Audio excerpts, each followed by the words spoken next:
Stack, you're more than welcome to our program Suantraí Íosa, where we prepare the Eucharistic liturgy for the following day.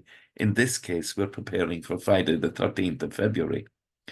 Now, in the old Irish calendar, it's the feast of Domnóc or Modomnóc of Ossory, an Irish saint trained in Wales under St. David. He was a member of the Royal O'Neill family, and he comes back to Ireland and settles in the region of County Kilkenny.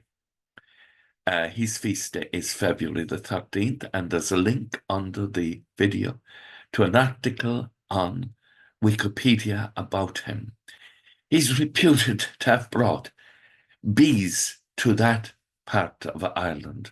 Now, we also had, of course, our own gobnut in Manister with the bees, but he's reputed as the person who brought the bees, the honeybees, to Leinster.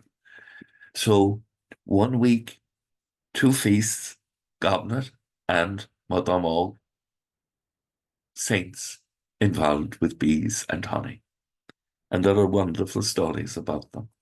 Now, the first reading tomorrow is a sad story of how the Lord, through the prophet, encounters the future king of the kingdom of Israel, saying that he will have 10 tribes, and the descendants of Solomon will have just 2 in the kingdom of Judah. Solomon's sins created the society that his sons and daughters would have to live in.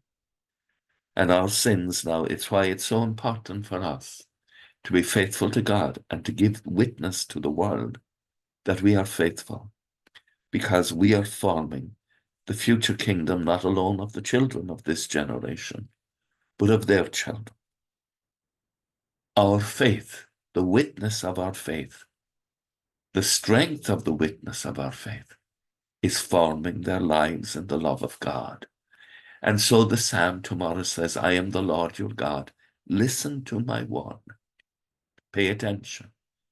And then the gospel tomorrow, Mark chapter 7, 31 to 37.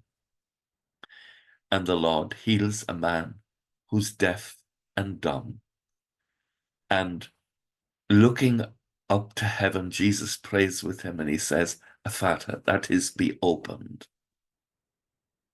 And reflecting on the gospel, I was just thinking, Lord, will you open my heart and my mind if we're forming the next generation and their children? Lord, this is an awesome responsibility. Open my heart to your word. Open my being to the power of your spirit, and move me so that through the believers, Lord, we may form a society that is open to you, enriched by the actions of our faith in a time of adversity. Adversity is an opportunity for holiness. With thoughts such as these, let us go to our beds and let us pray that we shall indeed awaken in the morning with the praise of God on our hearts and on our lips. Agus gamana dia ila cope and shiv. Ahel mak agus spirit nave. Amen. Slán go fól. Bye for now.